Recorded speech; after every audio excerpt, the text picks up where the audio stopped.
Why should they be on time? What do I, a woman, possibly have to offer them other than the opportunity to use their heads rather than give it? Think! Why should they think? Thinking doesn't taste like wine. Thinking doesn't feel like a kiss. Why think about an orgasm if you can be having one at home where they still are? Just then Callie enters. I was nursing my lover. Well, the truth at last, at least you admit. Nursing my lover, whom I had to pull from the very claws of death itself.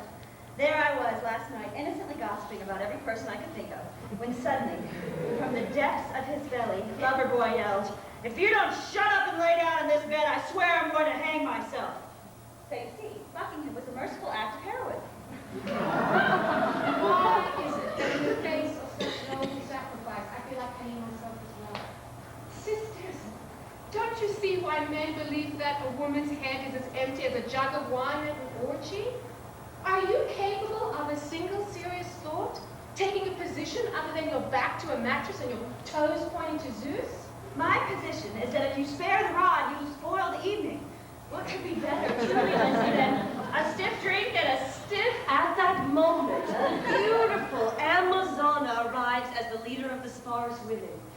Lyssie turns to her Italian women, only to find them completely oblivious to her. They are enraptured by the feast before them, Amazona and her warriors. No doubt exists that these women are athletes and warriors, striking terror even to the heart of men when they reach for an arrow. Lyssie's women, however, examine the beauties fearlessly.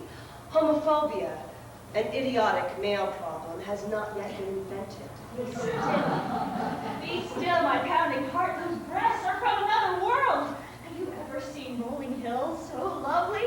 Would you not die to tumble in leaves of grass with those boobies? Oh, how perfectly round and firm, yet oh, so fluffy. What man would not wish to sleep for all eternity with his face nestled in those warm pillows? Praise the glory of them, Italian sisters, in the name of all women. Swords, knives, stones, all useless trinkets in the war to enslave a man when we have, in the midst of our presence, the most powerful weapons of all. Great tits!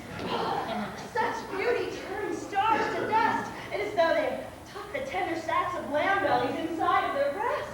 Lyssie desperately wants to make a human sacrifice of Callie, but she's afraid it would insult the gods. It is true, dear sisters, that we are mute in the halls of justice and politics. But what if I were to promise you that the very gift of feminine seduction Callie has so delicately alluded to is more powerful by far than the vote? And would you not use your irresistible charms if those charms would put an end to the war